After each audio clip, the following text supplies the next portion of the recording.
Vaïbne Noach Hayotzi Minateva, Shem, Cham et Yefet, les trois enfants qui sortent avec Noach et qui sont les enfants de Noach. Vecham ou Avi Canaan, et Cham est le père de Canaan. Shlosha Elebne Noach, les trois enfants de Noach. Umele Naftza Kol Haaretz, et à partir de ces trois enfants, donc il y a eu propagation de leur descendance. Vayachel Noach, verset Chaf, la suite, hein, on est 18, 19, je viens de le lire, verset 20, Vayachel Noach, Ish Adama, Vaïta Karem.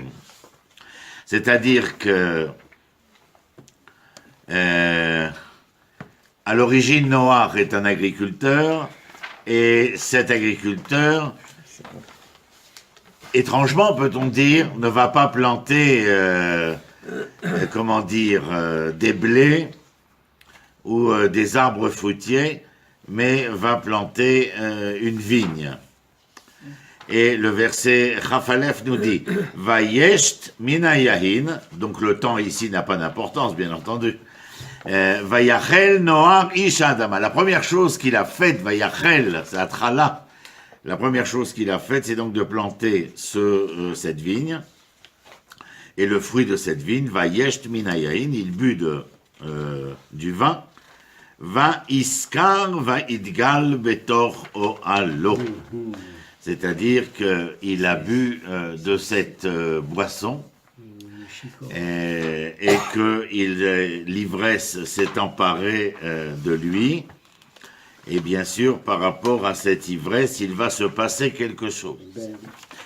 Et le verset Chavbet, vous l'avez pas encore? Oui, c'est Chavbet, pour être Vaya Cham Avi Kenahan et Ervat Aviv. Cham, l'un des enfants, Yesh Shem Cham Veyefet. Cham a vu la nudité de son père. Oui. Lorsqu'il est dit qu'il a vu la nudité de son père, c'est donc qu'il y a eu un acte sexuel. Mais c'est-à-dire, et vous faites attention que depuis la semaine dernière, lorsque nous parlons avec ces espèces d'êtres étranges qui viennent prendre les filles de la terre, etc., nous sommes dans un même, leitmotiv, où la sexualité joue un rôle important. Et maintenant, concernant cette ivresse qui, bien entendu, nous entraîne vers la perte de la conscience de soi. En fin de compte, il y a deux choses dans l'ivresse. La perte de conscience de soi et, comme nous disons en hébreu, Nichnas yain yotze sod. Le vin rentre et le secret sort. Donc il y a une forme d'authenticité. Moi, je me rappelle toujours ce film merveilleux où l'authenticité est exprimée par Gabin dans Un singe en hiver en 1956. Et ce film a marqué les esprits, mais en tout cas, on voit comment le vin peut être à même de pouvoir dévoiler une certaine forme d'authenticité.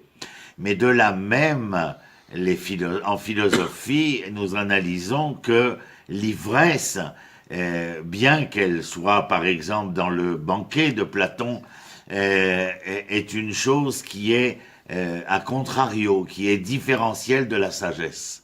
Pourquoi ? Parce qu'il y a une acceptation, je dirais, que lorsque l'on s'enivre, il y a consciemment ou inconsciemment, mais la plupart du temps inconsciemment, une volonté de fuite de soi. Et la question est bien entendu à poser concernant Noach, c'est-à-dire en quoi Noach voulait se perdre de cette manière, parce que le texte tel qu'il est écrit, il est à peine sorti, alors la chose à faire est Vaïta Kerem, il plante une vigne, et il boit. Et le fruit de cette vigne, il boit. Tu l'as pas, Rémi ? Non, je comprends rien. J'ai le même livre que tout le monde, mais c'est pas du tout la même chose. Bereshit, chapitre 7. Ouais, Donne-le-moi, s'il te plaît. Non, c'est, t'as la bonne, t'as bonne droit. Non, c'est ça, c'est pas ça. Mais la même page, Non, mais... le numéro de non, page. c'est le même Ah, que le voilà. mien. Non, c'est le même, on a tous les deux le même. Ah, et alors c'est où là Et je l'ai pas, je Ah sais voilà, on est d'accord, on l'a pas. Non. Je te jure, c'est bizarre. Alors, viens, on va. Et vous n'êtes pas au chapitre tête. pas. Ah ben, je lui ai dit. Mais Vous d'accord, voyez voilà. pas, il y a une lettre en haut, c'est marqué le nom de la paracha et le chapitre. Mais ça se fait, c'est J'avais le des même lunettes livre, sur le front. C'est le même livre. Vous me tuez, moi. Mais c'est Bah bizarre. si, c'est... Voilà. Mais c'est tête ici. Peut-être la page, vous êtes page 61. C'est du... Vayesh, Tayaïd, Vaïskar, 61, Vaïgav et quoi. ton alors. Super. Zéro. 61. Up to date. 61, 60, ouais. C'est dur à trouver. Non, mais c'est lourd. Non, mais elles sont impardonnables parce que ça fait 5 ans qu'elles sont avec moi. Comme ça, Alors c'est. Moi, je suis là. Tout va Tov. bien. Donc, Vayacham Avi, Kenaan et Tervat Avi, il y a donc un acte sexuel qui est Mais ça veut dire quoi, marqué. c'est- L'irot erva. Pourquoi je dis que c'est un acte sexuel? Parce que l'irot erva, les galot erva, découvrir la nudité ou voir la nudité est entendu comme prémonitoire de ce qui va se passer, de l'acte qui va se dérouler de manière générale dans le texte. Mais qu'est-ce qui se passe là? C'est-à-dire que c'est Noir qui dévoile une partie de sa personnalité ou c'est son fils qui... Il dévoile pas Qui une veut. partie de sa personnalité, il est dans un état second, Ouais. où cet état second serait à analyser, puisqu'il y a une perte de conscience ici. Il n'y a aucun propos qui est venu authentifier une volonté de dire, de s'exprimer ou de se faire valoir. La seule chose que nous savons, c'est que l'état dans lequel il est dévoile sa nudité, et que le fils, voyant la nudité, eh bien, est, par une pulsion incontrôlable, amené à faire ce qu'il fait. D'accord. Donc Ce le n'est pas fils qui- simplement le fils, Ouais. oui, c'est le fils. Spécial. Et donc la suite, c'est Vayaged leshne echav bachutz. Et il ne va pas dire, il va raconter. Vayaged. C'est-à-dire, c'est pas Vayomar ou Vaydaber. Vayaged leshne echav. Vaikar shem veyefet et asimla. Simla, c'est un beged, bien entendu. Vayasimu al shrem shnehem. C'est-à-dire qu'ils ont mis le vêtement sur leurs épaules et qu'ils sont allés à reculons couvrir leur père. Al shrem shnehem vailchu achoranit. Vous voyez, c'est ce que je viens de vous dire. Ils ont marché en arrière afin de couvrir le père lorsqu'ils arriveraient à lui. Vayechasu et ervat aviem. Et vous voyez, tout à l'heure, il y avait l'irot erva. C'est l'autre idiome rencontré dans la Bible, c'est les galot erva, dévoiler la nudité. Et là, ce que les deux frères font, c'est vayechasu et ervat aviem, ou pnehem achoranit vervat aviem lo raou, eux n'ont pas vu. Mais c'est bien. Donc, il y a une volonté de nous faire remarquer ici celui qui va se laisser aller à ce qu'il voit, et donc être pulsionnellement amené à, et il y a les deux frères qui sont l'antithèse, en fin de compte. Mais c'est bien, juste, je m'écris des choses pour moi, mais je vous fais partager, je crois que c'est là, oui, c'est cela. Alors, sachez que ce que nous venons de lire va être l'une des diatribes les plus répandues dans l'histoire de l'Occident. Je dis l'Occident parce que j'y compte aussi l'Afrique, bien entendu, ce qui ne sera pas en Asie, puisque nous n'avons aucun témoignage asiatique dans tout le Tanakh, hein, bien que ce soit, si ce n'est au moins la moitié de la population mondiale, chose étonnante, mais qui nous laissera perplexes jusqu'à vitam aeternam apparemment. Et en tout état de cause, ce que nous savons du Tanakh et qui servira de livre référentiel à la chrétienté, au protestantisme, à l'islam, etc. Alors j'appelle ça, tout le monde a appelé ça, le mythe de la malédiction de Ham, parce que nous allons le voir, ce qui va être dit ici. Vayeketz noar miyeno, c'est-à-dire il s'est, mazé vayaketz, mazé la kitz baboker, c'est se réveiller. Mais quel est le verbe employé pour dire qu'il s'est réveillé? Vayaketz, il a fini de dormir. Est-ce que vous comprenez cela? Vayaketz. Tu me suis? Ah ouais. Le verbe qui dit se réveiller, c'est le verbe qui est Vayaketz. Il y a quelque chose de terminé. Ce qui se termine, c'est la nuit, bien entendu. C'est juste que vous compreniez la littérature biblique. C'est-à-dire, Vayaketz noam yeno. Donc il s'est réveillé de son vin. En fin de compte, il a fini de cuver son vin. D'accord? En bon français. La partie sombre de l'histoire aussi. Ve vayeda. Mazé vayeda, et il sut. Bah oui. Il a su. Je vais pas vous faire un dessin physiologique. Il a su. Et ta chair à sa lobno akatan, ce que son fils le plus jeune lui a fait. Vayomer, et il dit, Arur Kenahan. Ah ben, le Kenahan, c'est pas Ham. Qu'est-ce qu'on a dit à propos de Kenahan juste avant? Aviv Canaan. Que- Non, parce que justement, c'est. Au début, on est Ham. Au début, Vecham ou Avi Kenahan. Donc Ham avait un enfant qu'il a eu naturellement. Il s'appelle Kenahan. Et la malédiction ici se porte sur Kenahan. Eved Avadim. C'est-à-dire qu'il sera esclave. Iel et Echav, il sera l'esclave. En fin de compte, je pense, à mon humble avis, que la malédiction donnée à Canaan est la malédiction donnée à Ham. Mais la malédiction donnée à Ham est doublement maudite, puisqu'elle elle maudit Ham par l'intermédiaire de Canaan, et surtout que cette malédiction se perpétuera, d'après ce que nous entendons ici, bien entendu. Vayomer Aru Canaan Eved Avadim Yel Echav. Vayomer Keneged, à l'encontre de cela, Vayomer Baruch Hashem Elohe Shem. Béni l'Éternel Dieu de Shem, notre ancêtre, des Sémites. Vaï Kenaan Eved Lamo. Et Kenaan sera le serviteur. Yaft c'est Yefet. Yaft Elohim le Yefet Beohale Shem. Et il y a ici le fait que il y a une bracha qui est donnée à Yefet et qui est très importante pour nous. Reprenons dans l'ordre. Canaan est maudit. À travers Canaan, c'est bien sûr Ham pour ce qu'il a fait. Mais c'est de dire à Ham, à cause de ce que tu as fait, ton fils doit en payer le prix.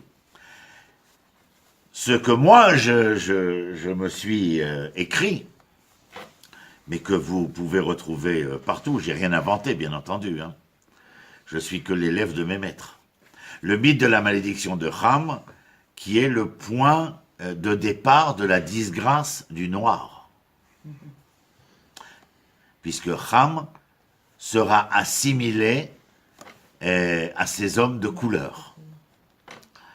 C'est non seulement l'homme, mais la couleur noire qui sera disgracieuse. Pensez à ce que veut dire le noir dans l'histoire. Donc, bien sûr qu'il va y avoir des conséquences à cet écrit-là qui va être entre les mains de toutes les religions monothéistes. Qu'est-ce qui représente le noir dans l'histoire? Le mauvais. Ah, celui qui est maudit. Ah, d'accord. Oui, ok. C'est-à-dire, on se rappelle Fritz Lang, aime le maudit. En ce moment, je suis dans le cinéma. Il est maudit. Mais il porte sur lui cette malédiction. Le M est gravé sur lui, comme dans le film d'ailleurs. Le M est gravé sur lui. Et il y a là une justification de l'asservissement qui a conduit à la traite négrière. Les plus virulents seront les textes islamiques concernant le noir et la traite négrière. Et il y a là, bien entendu, une volonté de négation de toute humanité appartenant à cet homme. Pourquoi? Parce qu'il est maudit. il est maudit par celui qui, en fin de compte, est le nouvel premier homme. Pas Adam, pas Caïn, mais le nouvel premier homme, c'est-à-dire, après avoir été les témoins, la semaine dernière, de la déchéance totale qui nous a amené à, j'ai dit plus que le déluge, c'est un effacement, c'est véritablement le tableau, et vouloir effacer ce tableau-là, et donc recommencer au propre, comme disaient nos chères maîtresses, et Noir fait figure de, comment dire, de paradigme de l'histoire. Et dans ce paradigme-là, c'est lui qui maudit, et qui donne 2 brachot, mais qui donne une klala. Et cette klala sera entendue par ceux qui seront, qui se voudront les témoins d'une foi monothéiste, comme étant justifiée et justifiable. Et qu'est-ce que veut dire la Torah avec cette malédiction? Elle parle des Africains? Ou des Noirs? Non, des noms. Là, l'exégèse biblique viendra signifier que Ham sera le fondateur du continent africain, etc. Mais la etc. Torah veut pas dire ça. Mais il y a chez Ham une malédiction qui est donnée ici, Oui. Nahon. Mais qu'est-ce qu'elle veut dire? C'est C'est ça que la Torah signifie ou ce qu'elle ou signifie. ça a été récupéré Non, c'est ça. Est-ce que c'est les peuples qui s'en sont servis? Est-ce que c'est vraiment une par les malédiction musulmans ou qui- par les Ouais, chrétiens? Les religions, Est-ce qu'ils se sont pas servis? Est-ce que ça a été pas juste? les religions monothéistes ont utilisé ce propos pour, c'est marrant que j'emploie ce mot, mais dénigrer. Nigger. Ouais. Dénigrer. Regardez le Ouais, verbe que j'emploie. c'est vrai. Eh oui. Ouais, Dénigrer. Le vocabulaire, Il y a fait. Ce qui, je vais répondre à ta question, Moshe, sur une actualité. La semaine dernière, il y a 2 semaines, pardon, le Rav Shalom Sharon, qui est l'éminence grise de la Eda éthiopite, un garçon éminemment brillant, qui, si Dieu veut, sera au Café d'Ahat aussi, et a donné une conférence sur un livre qu'il vient d'écrire, qui vient de sortir donc, qui s'appelle Gizanout. Et il nous expliquait qu'il est vrai qu'il est Rav et docteur en philosophie, et qu'il est maître de conférence, et que comme lui, il y a des officiers supérieurs, etc. Mais il nous envoie à la figure, en quelque sorte, de manière très intelligente, très souriante, très bon enfant, que certains sont arrivés, c'est-à-dire que l'État a donné cette possibilité, mais que le ressenti de la communauté est un ressenti qui est contraire à la réussite de ces quelques-uns-là. C'est-à-dire qu'il nous donne un exemple, enfin 2 exemples, et j'en donnerai qu'un. Son frère cherche un appartement, telle ville, il appelle, et on lui dit, oui, l'appartement est libre, venez voir, etc., etc. Quand il est arrivé, le propriétaire lui dit que l'appartement vient d'être pris. Voilà, la même histoire avec un autre monsieur concernant l'entrée de l'enfant au lycée, enfin bref. Et nous sommes en 2019. Oui, le racisme, il existe. Mais est-ce que le racisme vis-à-vis des Noirs, on va dire, bon alors... À mon humble avis, Qu'est-ce qu'il oui. dit, Noir et- À mon humble avis, oui. Est-ce que c'est une... Ben voilà, je t'ai répondu. Est-ce que c'est une vraie malédiction ou est-ce que c'est un vrai profitage de situation? Est-ce que c'est C'est la- une vraie malédiction? C'est Oui. les deux, c'est les deux. c'est une C'est en même temps les deux. malédiction. Il y a, pas des deux. Mais c'est- Aval, la malédiction, elle est ainsi libellée. Arur Kanahan, Eved Avadim Iye le Echav. Tout dépend quelle est la traduction que tu vas donner. Eved Avadim Iye le Echav. Est-ce que c'est l'individu que nous allons transformer, annihiler, ou est-ce que par sa propre situation, nous dirons, il sera dans une situation de dépendance, pas d'asservissement, pas d'esclavage, une situation de dépendance, peut-être. Ce qui me gêne à moi, c'est l'utilisation, j'ai ce mot que moi j'ai noté de Victor Hugo, qui est, à mon humble avis, extraordinaire, vous m'excuserez d'avoir une telle ouverture d'esprit, attache un mot vengeur au flanc de tout un monde, et le monde entraînant, pavois et glaive, échafaud, ses lois, ses mœurs, ses dieux s'écroulent sous le mot, c'est toute puissance immense sort des bouches. C'est-à-dire à partir du moment où vous avez dit quelque chose, la rumeur, ce qui s'est passé en France la semaine dernière avec les Roms, mais ce qui peut très bien se passer Mais ce qui s'est passé partout. avec les Juifs partout depuis... Exactement. les Donc années vous comprenez qu'il y a quelque chose ici qui reste véritablement dérangeant. Et je rends grâce toujours à chaque fois au Rav Ovadia Yosef d'avoir eu cette capacité à dépasser les mauvais entendements de tous les autres. C'est ça. De tous les autres. C'est vrai. Qu'il n'y ait pas de mauvais entendement, de mauvaise compréhension. Il a été celui qui a été capable de trancher dans le vif du sujet envers et contre tout. Et je crois que, pour moi en tout cas, c'est quelque chose d'absolument extraordinaire. C'est normal. Mais en tout cas, le texte, oh là là, ne dis pas c'est normal. Nous Non, sommes... mais ça, non, mais Si, c'est normal, c'est normal. je pense que le cours donné, la leçon donnée par le Rav Sharon Shalom a été intelligent, et à mon avis, il était intelligible dans tout ce qu'il a expliqué. C'est-à-dire que, oui, la société a permis que certains parviennent, mais la société elle n'a pas empêché que le ressenti de la communauté soit un ressenti de spoliation, de dénigrement. Une discrimination. Discrimination, bien sûr.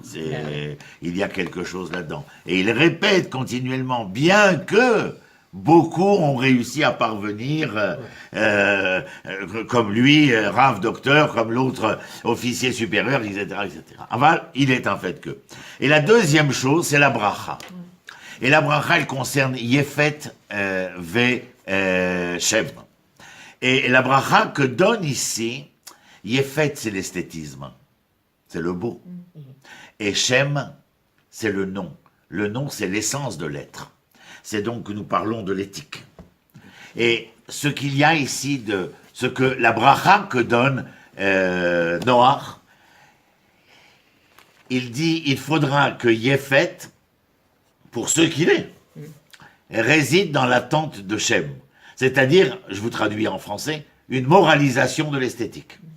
Oui. Il y a fait une moralisation de l'esthétique. Mais j'ai beaucoup aimé le mot de Lévinas, quand il parle de cela, Emmanuel Lévinas, Zichrono Livracha, et qu'il vient nous dire, non seulement nous avons entendu ce qui est dit, moralisation de l'esthétique, mais écoute bien, ça va te sonner dans les oreilles, il faudra, non des moindres, une esthétisation de la morale.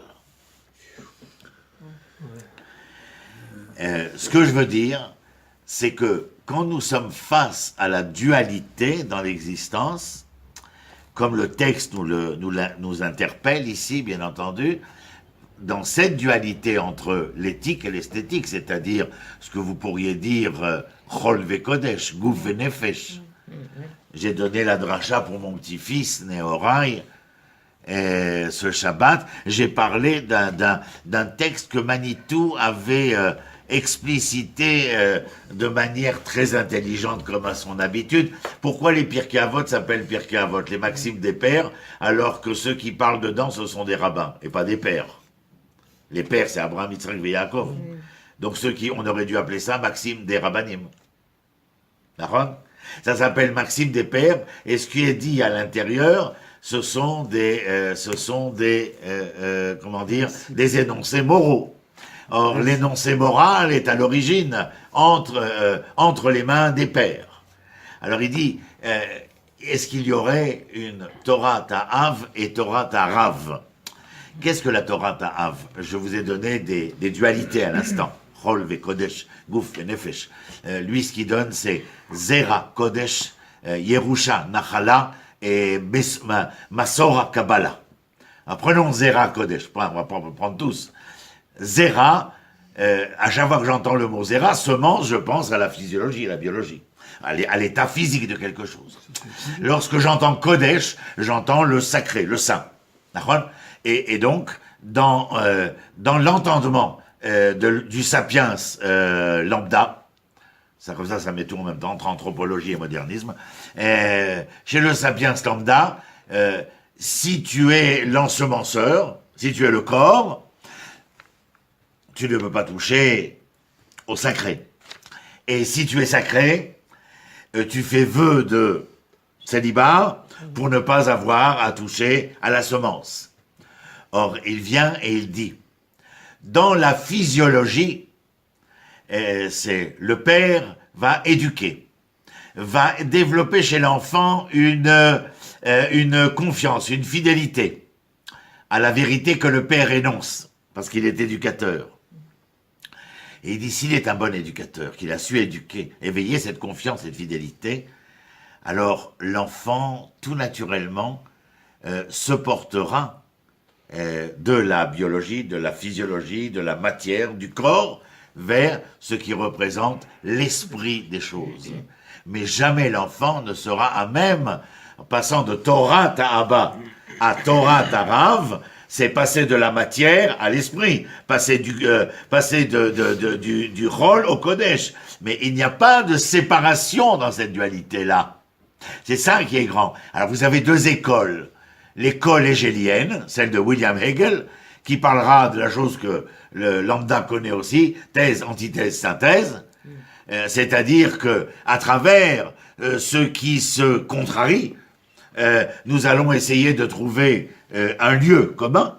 Et il y a, comme le Rav Yosef Dov Soloveitchik, qui dans le Isha Imuna, l'homme de la foi, le croyant solitaire, Isha Halacha, vient et dit, ben non, il n'y a pas de synthèse, il y a une dualité avec laquelle je me mesure, et je ne pourrai jamais, la seule synthèse que nous connaissons, c'est-à-dire le un, lieu commun, il appartient à Dieu. Mais l'homme ne peut pas être du lieu commun. Il est celui qui se bat et se débat à travers le temps et le contre-temps, à travers le chol et à travers le kodesh. Faites une place à mon amie Alexandra.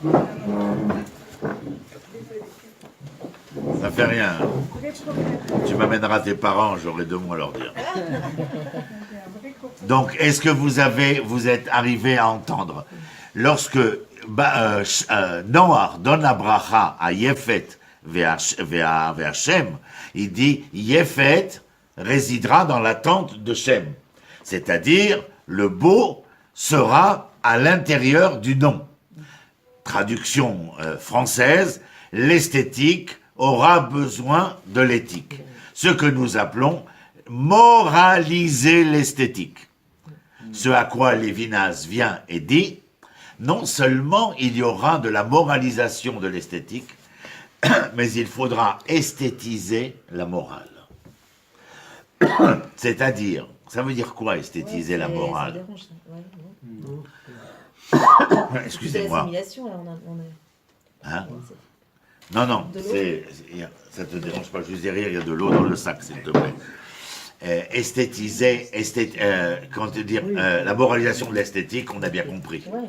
C'est-à-dire qu'il faut que l'art, excusez-moi, il faut que le beau ait un sens. D'accord ? Okay. Le beau est un sens. Quand je dis qu'il faut une esthétisation de la morale, je viens et je veux dire que non seulement il y a un sens au beau, mais qu'il y a quelque chose de beau dans le sens. C'est-à-dire qu'il ne faut pas que la morale devienne une morale abrupte.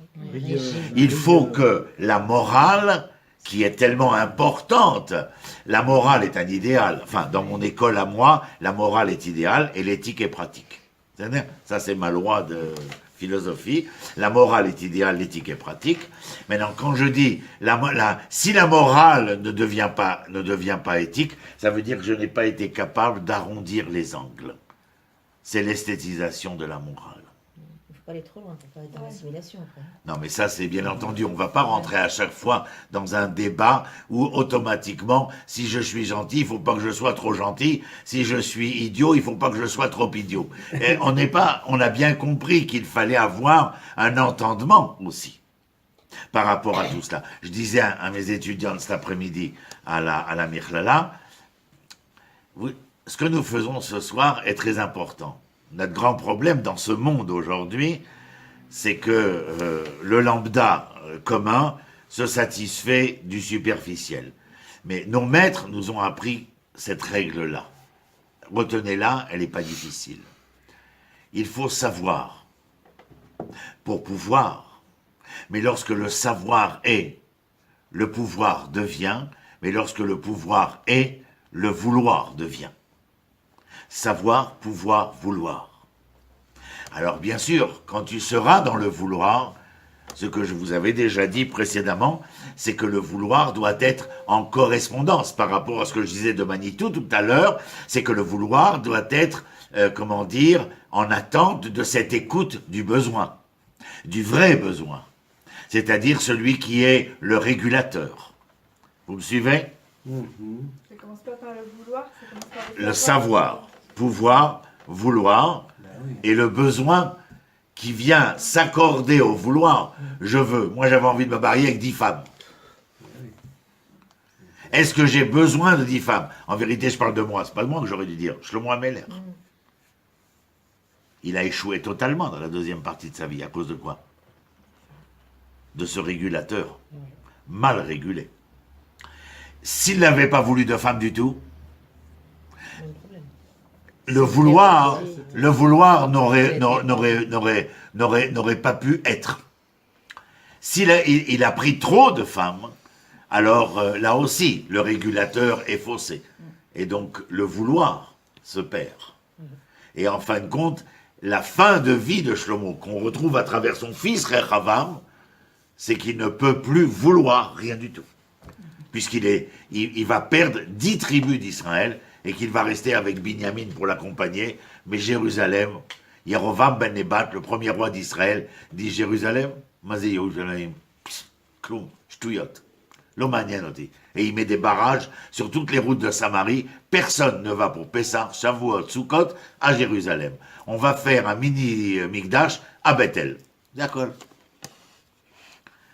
Et ça, c'est le prix que paye. Celui qui nous dit tout ça, Yerovam fait ce qu'il veut faire, mais celui qui me parle pour m'expliquer ce que Rechavam va payer et va continuer à payer, c'est le prophète Yechia Shiloni. Et donc c'est important de le savoir. Donc, je récapitule. Noach Modi Canaan, cette malédiction va servir de paradigme à tout l'esclavagisme contre le noir. J'ai dit non seulement l'homme noir, mais la couleur noire. Ma belle-mère, Zichona Livracha, chaque fois que ma femme se mettait en tenue de soirée, elle lui disait, mais pourquoi noir? Et moi, je disais, maman, la tenue de soirée, c'est noir. Et elle me dit, mais pourquoi? Je dis, parce qu'il fait nuit. Elle me dit, oh, vous êtes bête, vraiment. Bon, c'est pas grave. Mais vous n'employez jamais le mot noir. C'est rouge. Voilà. Et j'ai rappelé le terme en français que vous devez vous souvenir. Dénigrer. Dénigrer. Mais c'est dénigrer. C'est-à-dire, c'est annihiler le noir, quoi. Se défaire du noir. Et il y a... Oui, vas-y, Martine. Comment ça se fait que Noach, étant donné que justement c'est lui qui a élevé son fils, alors il aurait dû la morale qu'il lui a donnée, et il aurait dû se sentir responsable. Ah, oui, là tu nous emmènes. Nahon, il aurait dû se sentir. En vérité, il y a quelque chose au niveau de l'éducation, mais bon. Je veux dire, il y a aussi, je ne sais qui est-ce que j'ai dit, cet après-midi j'ai cité, ah oui, dans Le Prince de Machiavel au chapitre 6, Machiavel vient et dit que la Bible est ce qui nous permet, de la meilleure des manières, de pouvoir entrer dans la réalité de l'homme. Et c'est là la force de la Bible. C'est un athée qui vous le dit. Machiavel, Le Prince, chapitre 6. Ce soir, on y est, hein, il y a de la bibliographie. Hein. Bon. Mais c'est important parce que ça nous permet d'avoir une ouverture d'esprit. Non, moi je pense que c'est important parce que sinon, on est en train de lire, on ne sait pas de quoi on parle. Donc vous voyez que j'avance doucement en plus parce que véritablement... Donc il y a ensuite Shem et Yefet, j'ai déjà expliqué, je ne reviens pas dessus. Yefet, Beshem, Veshem. Vous ne pouvez pas simplement demander au beau, à Yefet d'être chez Shem. Pour que Yefet soit chez Shem, il faudrait, pour que, je vais le dire comme ça, pour que Yefet doit être chez Shem. Et pour que Yefet persiste à rester chez Shem, il faudra que quelque part Shem soit chez Yefet. Maintenant, traduisez comme vous voulez, hein, parce que j'ai déjà donné ma traduction à moi sur la moralisation de l'esthétique et l'esthétisation de la morale. Mais maintenant, en le disant en hébreu, Tassou, moi je t'aime aussi, je veux dire, c'est à vous de choisir. Comment vous traduisez cela? Ce qui est curieux, c'est que, à travers ce que vous venez de dire, Noir, il a dessiné à travers ses péripéties les trois continents, je veux dire, l'humanité. Parce que Yafet, c'est les Grecs. Mais oui, mais peut-être tu n'étais pas encore arrivé quand j'ai dit, c'est pas l'humanité, c'est la moitié de l'humanité. Ouais, les Asiatiques. Ils ne sont pas descendants Nous, ils sont Je sais pas. des tribus Je sais pas, mais ça me dérange que ce soit pas inscrit. Et c'est vrai. Ça me dérange que ce soit pas inscrit parce qu'ils sont quand même une sacrée La bande moitié, à ouais, ils bolons, sont quoi. beaucoup. Voilà, bon, je continue, on est au chapitre 8. Ah non, je finis Chafret. Vaïdoa Haramabul, Shloshmot Shana, Veramishim Shana, on vous le donne, il a 350 ans. Vaïou Kol Yemenoar, Tesha Meot Shana, Veramishim Shana, et en tout, il aura 950 ans et il meurt. Chapitre 8. Chapitre 10, pardon, c'est les descendants. Donc vous tournez les pages du chapitre 10, la descendance, on va pas faire de la récitation.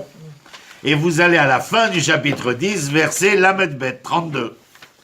Il suffit de tourner les pages. Par rapport à toute cette histoire-là avec les fils, Hachem, il réagit pas? Il y a Non. pas de- Bête. D'accord. Non, pour Il n'y a l'instant, pas d'échec, il n'y a pas de réussite, il n'y a pas de... Dieu a aucune réagi avec le Maboul. Lamedbet, vous l'avez? Ouais. Ça commence Ele mishpachot bnei Noar, le toldotam begoyehem, ou miele nifredu agoim baaretz, achar hamaboul. C'est la dispersion. C'est-à-dire, la dispersion. Pourquoi je vous fais lire ce verset? Parce que nous allons au chapitre 11. C'est le verset suivant. Et je lis avec vous. Vaï kol haaretz safa achat udvarim achadim. Merveilleux, hein? L'humanité était une langue, un verbe, une chose, une histoire, une. Vayehi kol haaretz. Seulement, étant donné que, je crois que je vous l'ai déjà dit, le texte commence par Vayehi. Donc même si la suite me paraît extraordinairement belle, le Vayehi ne présage rien de bon. Mais c'est bien. Et d'ailleurs, on continue. Vaï benos'a mi kedem, vaïmtseu bik'a. Kedem, Yama, va kedma. Yama, c'est l'ouest, Kedma, c'est l'est. Donc, là où ils sont sortis de l'arche, ils ont commencé, enfin en tout cas une partie d'entre eux, à aller vers l'est et à y chercher une vallée. D'accord? Vaïu benos'a mi kedem, vaïmtseu bik'a, be'eretz shen'ar. C'est-à-dire, qu'est-ce que c'est que cette terre? Apparemment, enfin, de toutes les descriptions connues, c'est entre le Tigre et l'Euphrate. Voilà. Maintenant, je ne peux pas vous en dire beaucoup plus du point de vue géographique. Maintenant, le texte écrit ainsi. Vaishvu Sham. Ils se sont installés là-bas. Mais vous vous rappelez le premier verset. Kol haaretz, safa achat, udvarim achadim. Attention, je n'ai pas dit safa achida, Et je n'ai pas dit Dvarim Achadim. Dvarim Achadim. Il y a Echad, comment on dit conforme en hébreu, oh là là, il y a il y a Echad et il y a Achid, c'est-à-dire Achadim. Alors ils sont Safa Echad. C'est uniforme. Oui, c'est ça, uniforme. C'est le conformisme en quelque sorte. Or, il y a une interpellation ici. Parce que quand je lis ces versets-là, qui ne sont pas marqués, l'explication que je vais donner n'est pas dans le téléphone, bien entendu. Et donc, je dis que le texte veut nous interpeller sur l'universel et le conformisme. Le texte vient et nous dit qu'il y a une forme d'universalité ici. On parle la même langue, et Dvarim Achadim, c'est que tout le monde Voilà la même chose. pense la même, enfin, parle, pense ou dit, parle, pense ou fait la même chose. Vaï benosam rimtseu bika beretchena, vayomru, ish el reu. Donc ils sont... pourquoi est-ce qu'il y a communication? Ben parce que tout le monde parle la même langue Ouais, c'est facile. et qu'on parle de la même chose. Juste Pense- parce qu'il marque pensée la unique. Shana Kodesh, t'as pas arrêté. Non, je lis ce qui est marqué. La pensée unique. Non, c'est bien, mais lisons ce qui est marqué. Essayons de réfléchir par nous-mêmes. Rappelle-toi que les commentateurs sont là pour nous dire que peut-être ils ne sont pas dans la vérité, qu'ils sont des menteurs. Et donc ils font des commentaires pour nous demander de les faire taire et qu'ils puissent nous entendre et savoir ce que nous avons à dire. Commenter à notre tour. C'est-à-dire commentaires, commentateurs. Donc ce qui est important, c'est que tu traduises, que tu entendes et comprennes afin de savoir, et ensuite tu iras chercher si quelqu'un dit comme toi. En général, tu les trouveras parce qu'il y a à peu près 43 Pérouchim par parachute. Donc il est très rare de ne pas trouver la sienne. Mais il faut que tu la trouves par toi-même. C'est la raison pour laquelle Manitou disait toujours, les commentaires vous demandent de vous taire, et puis faites attention de ne pas faire mentir le commentaire, mais on vous écoute. Vous avez à dire Rémi, vous avez à dire Alexandra, etc., etc. Vayomru ish el reu. Ah ben il y a fait, ils se parlent. Vous avez vu comment ils se parlent? Ish. Ish en hébreu, c'est un titre de noblesse. Comme je dirais, monsieur. Seigneur. Oui, aussi. El reu à son prochain. Abba nil ben alevenim venisrefa lesrefa vatih lahem alevena laeven veachemar aya lahem lachomer. Quelqu'un a la traduction en français? Parce que c'est un... Ouais, c'est une drôle de... En vérité, ils utilisent de l'asphalte, qui est un bitume naturel. L'asphalte est un bitume naturel qui est connu depuis l'Antiquité. Alors, ce bitume était chauffé et employé pour sceller les briques. Les briques étaient de terre cuite. Comment est-ce que je sais ça? Ah ben, simplement, je lis Hérodote. 75 avant l'ère chrétienne. C'est-à-dire Hérodote. Hérodote, c'est, je dirais, le petit-fils, le fils idéologique de Homère. Vous suivez? Il y a beaucoup de choses ce soir, hein, mais ça va être comme ça tout le temps. Plus on va aller, plus il y a de choses. Hérodote, c'est le fils idéologique de Homère, et Homère est le père de la philosophie. Mais un des pères de l'histoire aussi, l'Iliade et l'Odyssée. C'est-à-dire sans rentrer dans le détail, bien entendu. Alors, il y a là, donc, ce que je vous ai dit, on appelait Yamamelach, dès l'Antiquité, le lac asphaltite.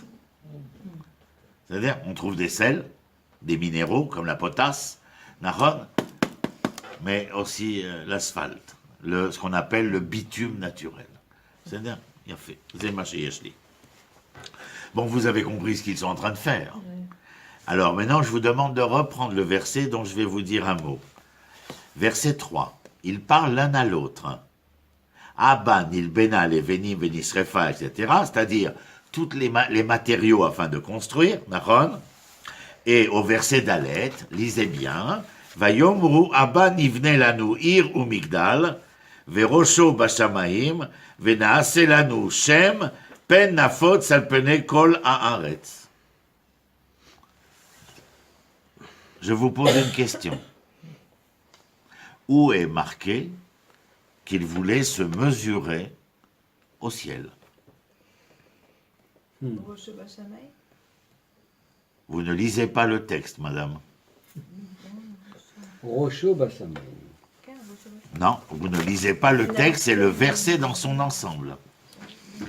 Qu'avait-il fait? Vayomru Abba nivne lanu ir.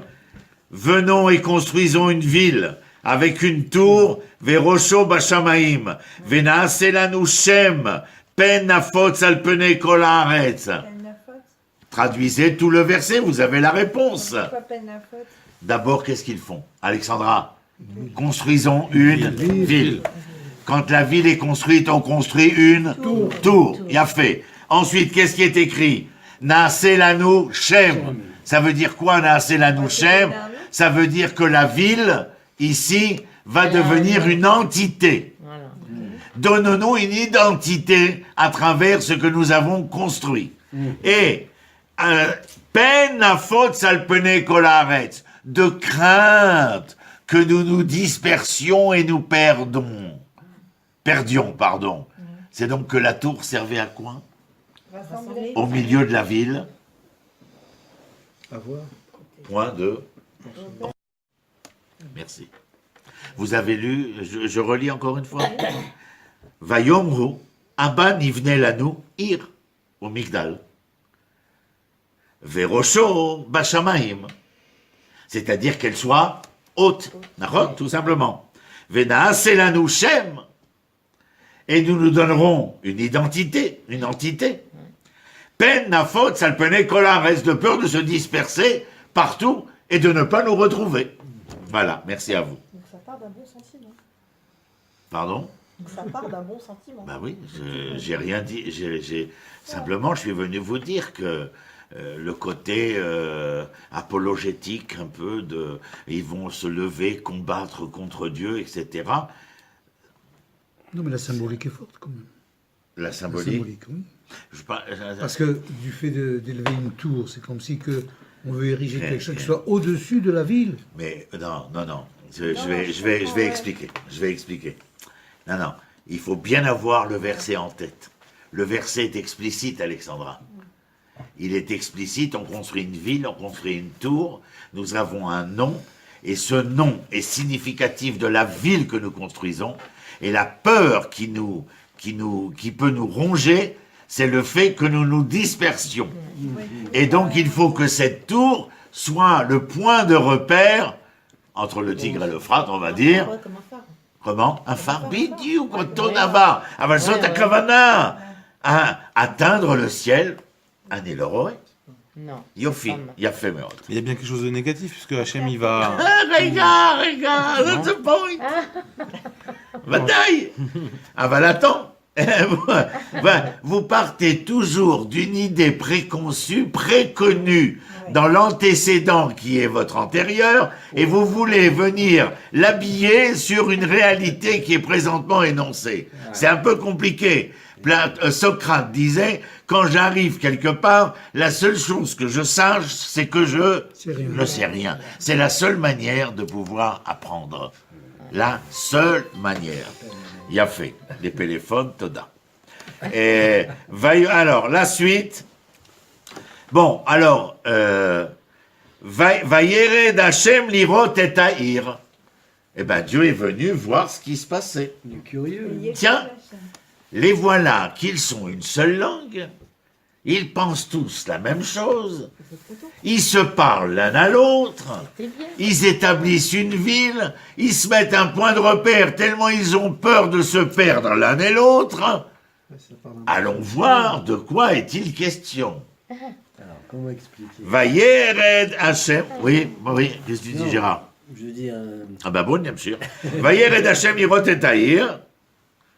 Ve'et Migdal. Ah oui, ça, Ça l'intrigue. Eh oui. Ve'amigdal, Asher, on lit. Asher banu bnei Adam, que les hommes ont construit. Vayomer Hashem. Et l'Éternel dit, je vous rappelle que le Vayomer est un langage de tendresse, Oui. féminin. Il n'y a pas de Vaïdaber ici. Vayomer Hashem, En Am Echad, écoute bien Moshe, tu vas commencer à entendre ta réponse. En Am Echad, Vesafa Achad Lekulam. En. Safa Achat, Ve'am Echad Lekulam. Ah là là là là. Hen. Hen. La Safa. Ah, d'accord. La Safa, peut-être. Qu'est-ce que vous entendez ici? Moi, ce que j'entends, c'est ceci. J'entends quelque chose qui vient me dire, alors, donc, ils pensent la même chose, ils parlent la même chose, ils construisent une ville pour eux, et ils se mettent un point de repère, surtout pour ne pas se perdre. Attends, se perdre, qu'est-ce que tu entends par se perdre? Ben, ils ne veulent pas se perdre physiquement, les enfants doivent toujours voir où est la ville, les grands, les adultes aussi. Oui, mais tu penses pas qu'ils auraient quelque chose d'autre en tête? Oui, ben dis-moi quoi? Ils ne veulent pas se perdre, ils ne veulent surtout pas que l'un d'entre eux puisse émettre une objection quelle qu'elle soit. Ils ne veulent surtout pas comment dire, la parité, que l'objection, que la divergence, comment dire, la dynamique qui permet comme dirait Rousseau, dans les fondements de l'homme, il leur manque la foi dans la perfectibilité du devenir de l'homme. C'est-à-dire que tels qu'ils sont, ils se sentent comment? Bien. Parfait. Il dit à partir du moment où vous vous sentez parfait, bien sûr que il y a quelque chose de bien, de bon et de beau là-dedans, Marie des 3B, à la platonicienne. Mais il y a quelque chose qui est important à dire. Nous recommençons tout depuis la fin du déluge. Comment recommencer tout si dès le départ vous établissez que ce qui est parfait? C'est un, Il y a un ouais. problème. Il dit, si vous savez qu'est-ce qu'on dit dans le couple? Un couple qui ne se dispute pas, il devient léthargique. Ouais, je suis rassuré. La dispute, je ne parle pas ici de poignarder sa voisine ou son voisin. Je dis que la dispute, c'est-à-dire chilouké des autres, la divergence des points de vue est dynamique. Une chose que je dis aux nouveaux mariés, à chaque fois qu'on m'invite pour dire Dvar Torah, je leur fais mon laïus sur Ata, Ani, Manu, amour et patin, mais je leur dis surtout une chose, c'est-à-dire que je leur donne un cadeau. Tous les Shabbats, vous prenez un livre, Blanche-Neige, La Belle au Bois dormant, Pinocchio. Enfin, je ne demande pas grand-chose, hein. Je ne vais pas vous dire d'aller voir Rousseau, Machiavel, etc. Mais allez voir Pinocchio. Mettez le livre entre vous deux et lisez ensemble. Ensuite, une fois que vous avez terminé une page, essaye toi d'interroger elle ce qu'elle a lu et elle d'interroger toi ce que tu as lu. Étonnamment, vous allez faire attention qu'ayant lu la même page, vous avez entendu des choses différentielles. Eh bien, c'est ce différentiel-là qui va permettre de dynamiser le couple et de lui apporter ce bitume naturel, cet asphalte nécessaire à la construction. Vous y êtes? C'est passionnant le Tanakh. Hein. Je ne m'en remets pas, moi, chaque fois. Mais alors, il y a quelque chose que je voulais dire, parce que l'Éternel dit, Vayomer Hashem, en am echad vesafa achad lekulam. Veze achilam laasot. Veze, cette unité entre le peuple et la langue. Achilam laasot. Ve'ata lo yevatzer mihem kol asher yazmu laasot. Et moi, je ne leur donnerai pas, donc, la possibilité de se fortifier dans ce qu'ils ont décidé de faire. Et que fait Abba, Nerda, Venavla? Qu'est-ce qu'il dit? Bon, eh ben, il va falloir que j'intervienne. Je vais descendre, et qu'est-ce que je vais faire à ceux qui se sentent si en osmose? si parfait. Les- Je vais les troubler. Ouais.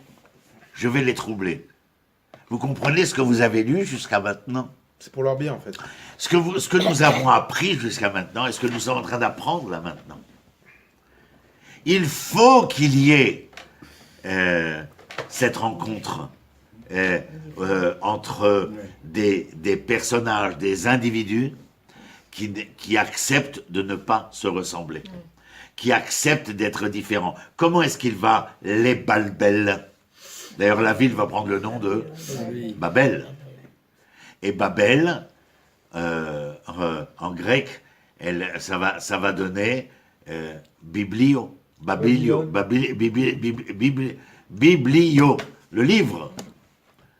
C'est-à-dire qu'il y a ici, dans la volonté de l'Éternel, de comprendre qu'il y a une volonté, je dirais, il y a... On n'a pas le temps de rentrer dedans, mais pensez que l'universalité et l'universalisme, c'est pas la même chose. Mais c'est bien. Il y a le fait que nous pouvons être une famille en acceptant que chacun soit différent. La grande force sera votre capacité à me prouver que non pas parce que vous parlez la même langue, que vous croyez à la même chose, que vous pouvez être ensemble, mais d'accepter que, ayant une pensée différentielle, un verbe différentiel, vous soyez à même de pouvoir construire quelque chose. D'ailleurs, c'est le principe de base de qui? Du couple. C'est le principe de base de l'homme. Je vous ai déjà expliqué, je et moi. Ani rotse, aimata tsambir. C'est-à-dire le besoin et la volonté, dont on a déjà parlé. Et moi, vous voyez, je me suis marqué sur le côté quelque chose, c'est que Dieu est d'une certaine manière celui qui vient dire la mondialisation, oui, le village global, oui, mais pas à n'importe quel prix. Et vous savez quel est le prix qu'il faut, et le prix qu'il ne faut pas. D'accord? Et il y a 3 livres, pour ceux que ça intéresse, que je me suis noté, qui sont des livres importants. Le premier, il a été écrit au début du XXe siècle. Il s'appelle Le déclin de l'Occident. C'est M. Oswald Spengler, un Allemand. Le déclin de l'Occident. Peut-être vous les avez lus d'ailleurs.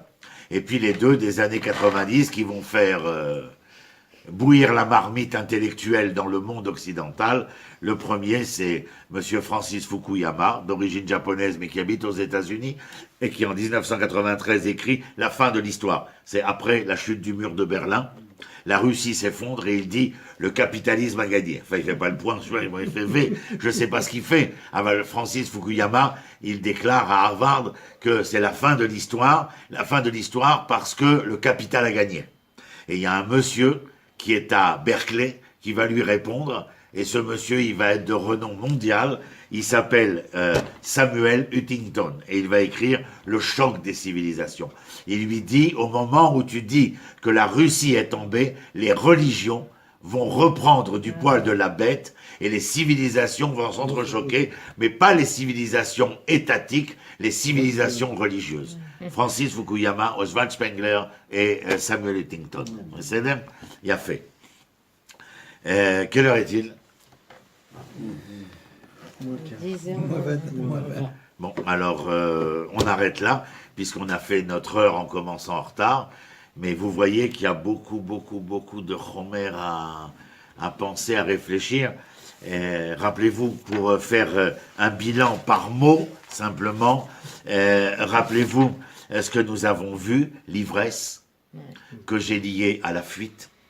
C'est-à-dire, dans l'ivresse, 2 choses, la fuite, l'inconscience de soi, ou bien l'authenticité, comme Gabin et Belmondo dans Un singe en hiver. Tu te rappelles? Très beau film. Ensuite, nous avons l'abus sexuel. La pulsion qui agit. L'irot, comment est-ce qu'il dit ici? L'irot, vayacham aviv kenaam et ervat aviv. Il a vu la nudité. Voir la nudité, c'est bien sûr aller jusqu'au bout de la chose.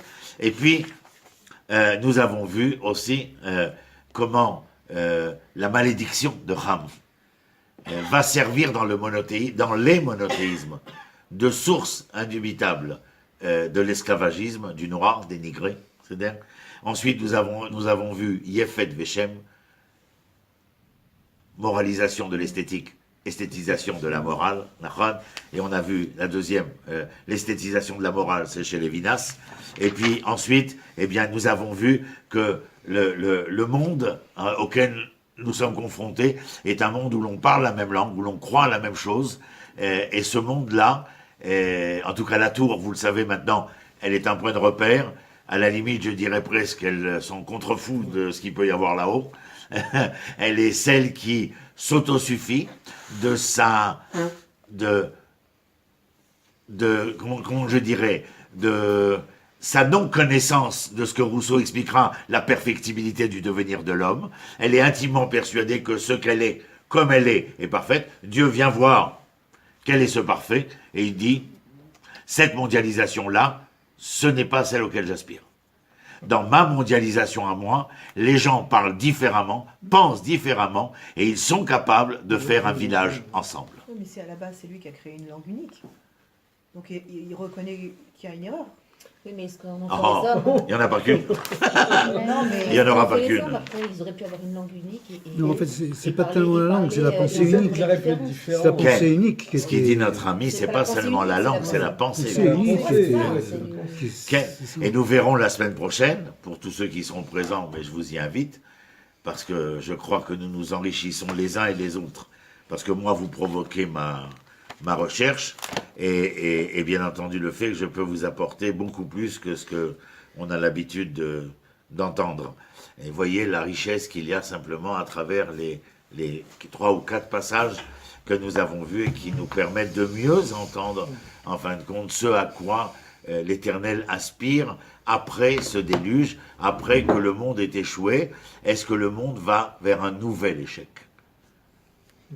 Oui, vous l'avez entendu, puisque l'universel établi par cette humanité après Noach va ne pas répondre à ce que l'Éternel attend.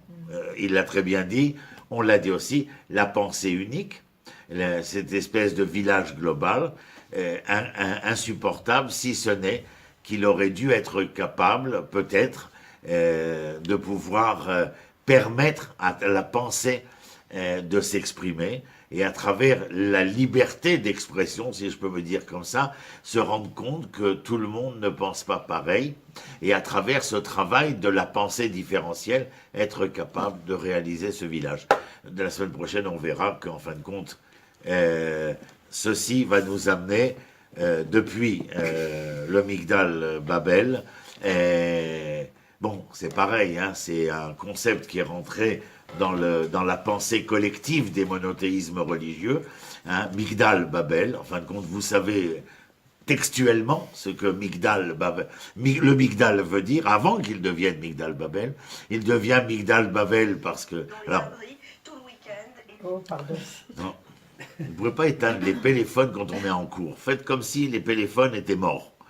Et donc, on verra, bien entendu, surtout que la génération de Adam à Noach, 10 générations, et maintenant, de Noach jusqu'à Abraham, 10 générations aussi, et on va arriver très vite la semaine prochaine vers cet homme qui va se décider de se mettre en chemin, de se mettre en route, et là va commencer encore une autre épopée, mais de bien comprendre que ce qui est écrit dans le Tanakh ici est venu nous enseigner ce que nous devons être à même d'entendre, de comprendre, de savoir, de connaître, afin d'y mieux y réfléchir.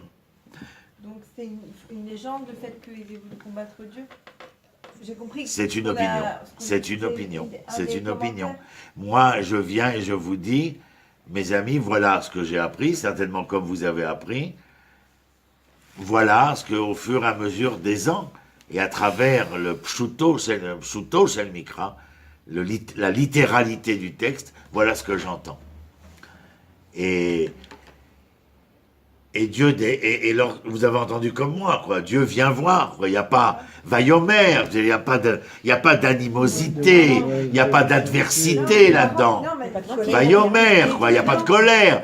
Il dit simplement, mais ils n'ont rien compris. Ils croient que je leur ai demandé de penser tous la même chose. Quelle leçon ce soir, en dehors de la négritude et tout ce qu'on a étudié ce soir. Mais Quelle leçon pour nous de repartir en se disant « Mais Dieu ne nous a jamais demandé de penser la même chose !» C'est même pas une punition, en fait, c'est juste un Mais petit... c'était la mort du débat. Un petit, Recadrage. ouais, recadrage, vas-y. prends. Médiocre, C'est médiocre. pas- Et la suite, ça va être aval, de manière... Si tu veux, il y a quand même le Vaillei qu'on a lu en début de chapitre, c'est parce qu'il y a un relent d'échec quelque part. L'échec, il est dans le fait qu'ils ont pensé avoir atteint la perfection Ouais. sans avoir dû, et encore une fois je reviens sur Rousseau, ou dans les fondements de l'homme, le but est bien sûr de confondre l'homme l'un avec l'autre à travers ce qu'il est. Tu comprends? Ma femme m'épouse ou j'épouse ma femme à travers ce confondu qu'il y a. Elle n'est pas moi, je ne suis pas elle. Je ne serai jamais elle, elle ne sera jamais moi. Et pourtant, lorsqu'on parle de nous, on parlera du couple. Tu comprends? Donc il y a une force dans la construction de ce couple qui est, pas par inadvertance, mais volontairement voulu à travers la construction de ce qui est différent, non pas de ce qui se ressemble. Parce que c'est une grosse connerie qui se ressemble, ça semble aussi, bien entendu. Voilà.